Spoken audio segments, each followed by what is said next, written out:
Ancient Weapon Uranus ni-reveal na. Bali lumabas na nga ang spoilers para sa paparating na chapter 1116. Kung sa last chapter nga ni-reveal ni Vegapunk na yung mga ancient weapons daw ang may kagagawan ng pagbaha 800 years ago. At still nag-e-exist pa rin daw hanggang ngayon itong mga ancient weapons na to na dahilan. Kaya patuloy pa rin ang nangyayaring gera na iniwan ng Void Century. Ngayon nga sinasabing pinagtataka daw ng mga tao sa mundo kung bakit nasabi ito ni Vegapunk na patuloy pa rin itong nangyayaring gera dahil panigurado daw napatay na yung mga tao 800 years ago. So nagigets nga natin yung logic ng reaksyon ng mga tao sa statement ni Vegapunk dahil oo nga naman, kung 800 years ago pa nangyari yung gera bakit nga naman nasabi pa ni Vegapunk na tuloy-tuloy pa rin ito hanggang ngayon? Diba dapat patay na yung mga tao na present sa era na to? Bali dahil nga yan sa alam ni Vegapunk na nag-e-exist pa rin ang main antagonist during Void Century, which is si Im Sama.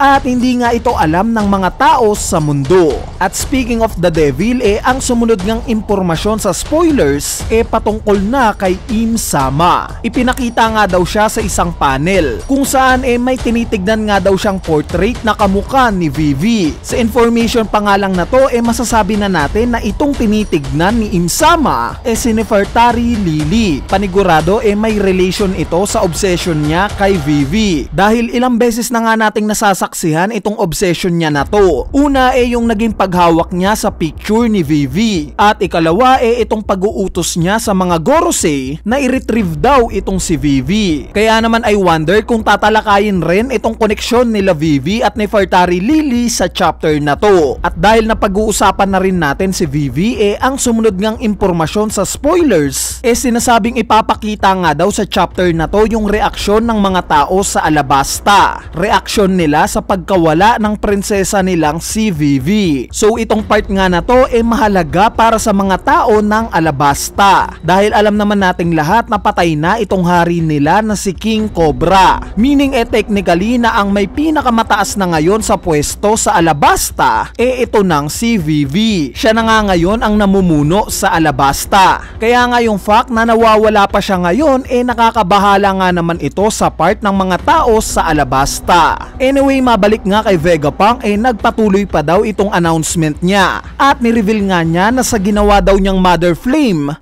may kumuha. Kinuha nga daw yung portion ng Mother Flame at ginamit ito bilang fuel ng isa sa mga ancient weapons. Although hindi pa nga kino-confirm kung anong ancient weapons itong tinutukoy, mapagkokone-konekta na nga natin yung mga dots. Dahil gaya nga ng nabanggit ni Vegapunk sa last chapter na na-confirm na daw niya ang suspecha niya few days ago lang na ang may kagagawan daw sa pagbaha 800 years ago itong mga ancient weapons, it is safe to say nga na itong tinutukoy niya ngayon sa spoilers na ancient weapon, ito ng Uranus. Since gaya nga ng nabanggit ko sa last video natin, ano ba ang nangyari few days ago lang? Diba winasak ni Im Sama itong Lulusha Kingdom? At ang naging resulta nga nito catastrophe sa iba't ibang panig ng mundo, including itong pagtaas ng karagatan. So lumilinaw na nga ngayon itong impormasyon patungkol sa ancient weapon Uranus at panigurado na maraming reference sa paparating na chapter na to na konektado sa chapter 1086. Kaya naman I suggest na bago nyo basahin itong chapter 1116, balikan nyo muna itong chapter 1086. Ang isang example na nga lang sa reference ng chapter na to yung pagtatalo nila Ivankov at Dragon. Nabanggit nga ni Ivankov na yung machine daw na ginamit para wasakin ang Lulusha Kingdom sigurado daw na hindi capable gumawa ng ganito ang world government. Meaning si Vegapunk daw mismo ang may kagagawan sa machine na to. Pero kinontra nga ito ni Dragon dahil nga sa kilala niya itong si Vegapunk nagstand nga siya na imposible daw na gumawa si Vegapunk ng makina na kayang pumatay ng libu-libong tao. At yes, tama nga si Dragon dahil na-confirm na nga sa chapter ngayon na itong makinang nakita ni Sabo sa itaas na sumira sa Lulusha Kingdom in fact na isang ancient weapon, which is tama nga rin yung hinala ni Ivankov.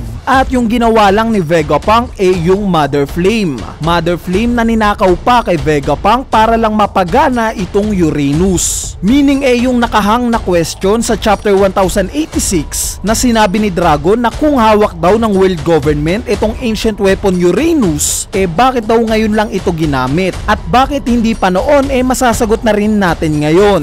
At ang sagot nga sa tanong ni Dragon, dahil sa walang fuel itong Uranus. Hindi magamit ni Im-sama itong Uranus noon pa dahil hindi niya alam kung paano magagawa ang fuel neto. Kaya nga nung time na nagtagumpay itong si Vegapunk na gumawa ng Mother Flame, ninakaw niya ito. At ito pa lang yung time na magagamit niya na itong Uranus. Bali isa nga lang yan sa example ng koneksyon ng chapter 1086 at itong paparating na chapter 1116. Kaya I suggest na balikan nyo itong chapter na to. Anyway, ang sumunod na impormasyon nga sa spoilers, makikita daw natin na mag-uusap ulit itong sila Stacy at Edison. Sinabi nga rin na nagulat daw itong si York dahil alam daw ni Stacy yung patungkol sa ninakaw na Mother Flame. So ito na nga yung magiging susunod na katanungan. Dahil nga sa kilala na natin si Vegapunk na hindi pala talaga siya masama at in fact handa niyang isakripisyo ang buhay niya para sa nakararami,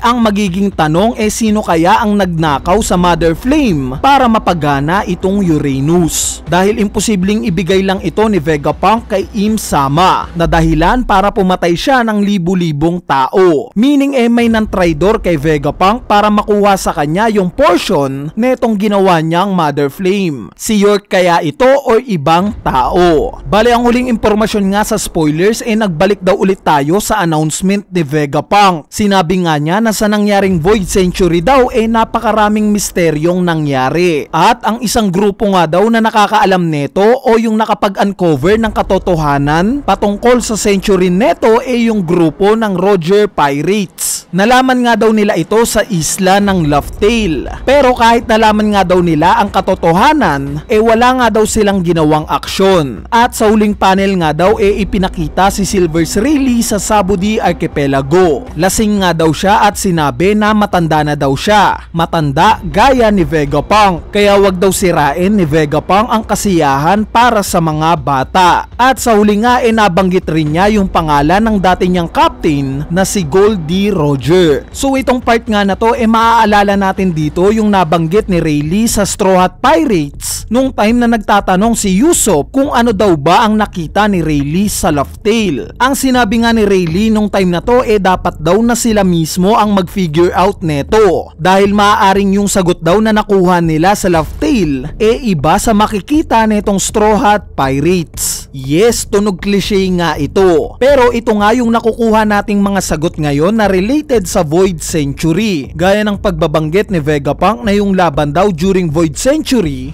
laban ng dalawang ideologies. Maaari nga namang tama yung ipinaglalaban ng dalawang panig. Pero magkaiba lang sila ng mga pananaw. Kumbaga similar sa scene nila Luffy at Blackbeard sa Jaya Arc nung time na kumakain sila ng cherry pie. Magkaiba nga sila ng panlasa sa cherry pie. Pero parehas nga sila ng perception na gusto na nilang mamatay. At ito nga yung gustong ipunto ni Rayleigh na kapag napuntahan na ng Straw Hat Pirates itong Laugh-Tale, baka iba yung maging perception nila sa malalaman nila dito kesa sa perception naman nila nung time na sila naman ang nakarating dito. Kaya siguro ito yung nakikita nating excitement kay Rayleigh sa tuwing nakikita niya itong Straw Hat Pirates. Excited siyang malaman kung ano ang magiging pagkakaiba ng nalaman niya 26 years ago sa malalaman pa lang netong Straw Hat Pirates sa Laugh-Tale ngayon. Anyway, ayan na nga yung review natin para sa paparating na chapter